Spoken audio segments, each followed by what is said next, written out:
അമ്മേ ശരണം, ദേവീ ശരണം. ഭക്തജനങ്ങളുടെ ശ്രദ്ധയ്ക്ക് അന്നദാനപ്പുരയിൽ അന്നദാനം നടന്നു വരികയാണ്. എല്ലാ ഭക്തജനങ്ങളും കഴിക്കേണ്ടതാണ്. കഴിക്കാൻ പോയാൽ നമുക്ക് അമ്പലത്തിൽ വേണ്ട, വീട്ടിൽ പോയി കഴിക്കാം. ഡാൻസ് കളിക്കുന്നവർ കഴിച്ചിട്ട് കളിക്കുക, അല്ലെങ്കിൽ തളർന്ന് വീഴും.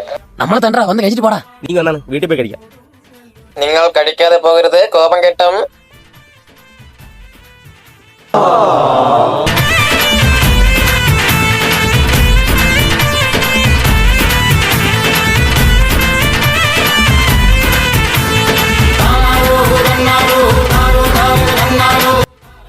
അമ്മേ ശരണം, ദേവീ ശരണം. അന്നദാനം എന്ന് പറയുന്നത് ഒരു നേർച്ചയാണ്, ഒരു മത്സരമായി കാണരുത്. ദയവായി 3 കളരിയായിരിക്കുന്നവർ ഇറങ്ങി മാറേണ്ടതാണ്. അമ്മേ ശരണം, ദേവീ ശരണം. നിനക്ക് ഉളപ്പുണ്ടോടാ പറഞ്ഞിട്ട് തിന്നെ. നാളെ തമ്മരെ ഇറങ്ങി പോയിട്ടാ, ബാക്കിയുള്ളവർ തിന്നുള്ളതാണ്.